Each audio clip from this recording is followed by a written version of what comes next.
ఆత్మవిశ్వాసం. ఆత్మవిశ్వాసం అంటే ఏమిటంటే మన మీద మనకు నమ్మకం ఉండడం.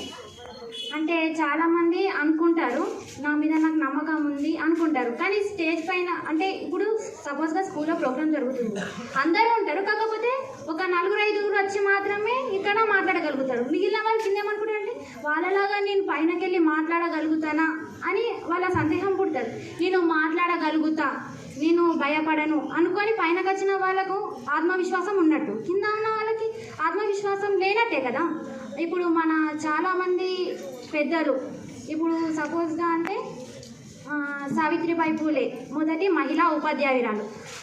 ఆమె ఏం చేసిందంటే ఆమె అప్పట్లో మహిళలకు ఎలాంటి విలువ లేదు, కాకపోతే ఆమె చదువుకోవడానికి స్కూల్కి వెళ్తుంది. వెళ్ళేటప్పుడు బ్రాహ్మణులు అందరూ ఏం చేసిర్రు, రాళ్ళు విసిరిర్రు, బురద చల్లిరు. అయినా కానీ అమ్మో వాళ్ళు చదువుతున్నారు, నేను వెళ్ళిపోతే ఇక్కడ నుంచి, నేను చదువుకోను, వాళ్ళు చదువుతున్నారు, ఇంకా ఎవరేమనుకుంటారు, ఇప్పటివరకు గర్ల్స్ ఎవరు చదువుకోలేరు అనుకుంటే ఆమె ఒకవేళ అప్పుడు అలా అనుకుంటే ఇప్పుడు గర్ల్స్ ఇంతమంది గర్ల్స్ ఇక్కడ ఉండేవారు కానే కాదు, మహిళా ఉపాధ్యాయులు ఉండేవారు కూడా కాదు.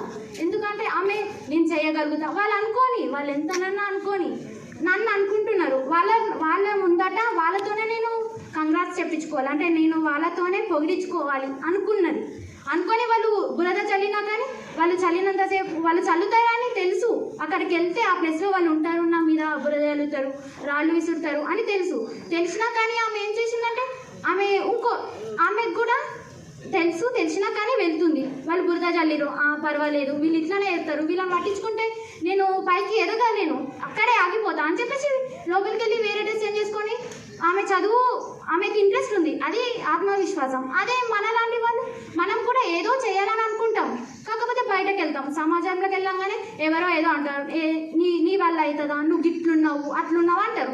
మనం సమాజంలో మామూలు మనుషుల మధ్యనే ఆగిపోతాం, గొప్పవారి మధ్యలో కూడా కాదు, మామూలు మనుషుల మధ్యనే ఆగిపోతాం. అట్లా ఆగిపోకుండా వాళ్ళు అట్లనే అంటారు, నా నమ్మకం నాకుంటే నేను పక్కా చేయగలుగుతాను అని మనం అనుకున్నాం అనుకో, ఎవరు ఎంతమంది అన్నా వాళ్ళు అట్లనే అంటారని పట్టించుకోకుండా మనం పోతే అది గ్రేట్, అంటే మనకు ఆత్మవిశ్వాసం ఉంది అని అంటాం. సపోజ్కి థామస్ ఆల్వా ఎడిసన్, తను బల్బును 299 సార్లు విఫలమైంది బల్బును కనుగొనడంలో. ఆ విఫలమైంది కదా, దానివల్ల కూడా అతను నేర్చుకోండు. అంటే ఫస్ట్ గోల్డ్తో చేసిండు, బల్బులో ఉండేది అది చేసిండు, గోల్డ్తో చేసిండు, అది రాలేదు అంటే అతనికి అర్థమైంది ఇది గోల్డ్తో చేస్తే రాదు అనేసి ఒక బుక్ పైన రాసుకోండి. అది విఫలమైనందుకు బాధపడలే, ఇది గోల్డ్తో రాదు, ఇంకా వేరే దాంతో ట్రై చేద్దాం, సిల్వర్తో ట్రై చేసిండు. సిల్వర్తో చేసేటప్పుడు సిల్వర్ కూడా రాలేదు, అయితే దీంతో కూడా రాదు, రాగితో చేస్తాం అనుకుంటా ప్రతి ఒక్కటి ట్రై చేసిండు. ఆఖరికి వాళ్ళ పేరెంట్స్ వైఫ్ కూడా అన్నారు నీకు రాదు, ఇప్పటికే 299 సార్లు ఫెయిల్ అయినావు, అవసరమా నీకు అంటే ఆయన ఏమన్నాడంటే నా మీద నాకు నమ్మకం ఉంది, నేను చేయగలుగుతా, భావితరాలకు నేను ఉపయోగపడాలి అనేసి అతను అనుకున్నాడు. అందుకోసమే వాళ్ళు అన్ని అన్నా కానీ అతను అస్సలు కొంచెం కూడా బాధపడకుండా ఆయన రెడీ చేసిండు. ఆయన అప్పుడు ఒక బల్బు రెడీ చేయడం వల్ల ఇప్పుడు ఇంత వెలుగు ఉంది, నైట్ పూట ఎంత వెలుగు ఉంటుంది, మస్తు ప్రకాశవంతంగా ఉంటుంది. అప్పుడు ఆయన బల్బు రెడీ చేయకపోతే మనం ఆ మాత్రం కూడా ఉండకపోతుంటాం కదా.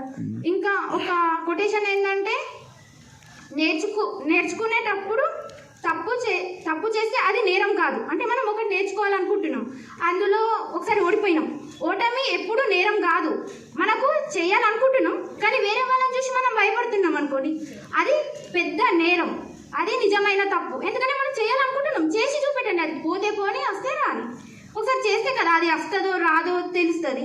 మనము చెయ్యకుండా నాకు రాదు అని అట్లానే ఉంటే మనకేది రాదు.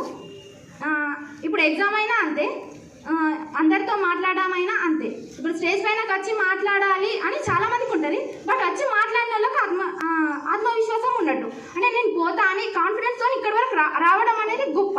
అక్కడనే మాట్లాడాలి, నేను ఎప్పుడు రాను, అది ఆత్మవిశ్వాసం. ఆత్మవిశ్వాసం పొందాలంటే మనము పెద్ద విజయవంతుల్ని, అంటే సావిత్రిబాయి పూలే, మళ్ళీ ఇంకా అంబేద్కర్ గారు, మళ్ళీ ఇంకా థామస్ ఆల్వా ఎడిసన్, చాలామంది ఉంటారు గొప్పవారు. వాళ్ళ చరిత్రను మనం చదివితే మనకు మన బేసిక్ అంటే వాళ్ళని చూసి మనం నేర్చుకోవాలి. ఎందుకంటే వాళ్ళు అందరు చేయగలుగుతారు, నేను ఎందుకు చేయలేను అని మనం అనుకున్నాం అనుకో, ఆత్మవిశ్వాసంగా ఉంటే ఏదైనా సాధించగలం, ఎంత పెద్దదాన్నైనా సాధించగలం.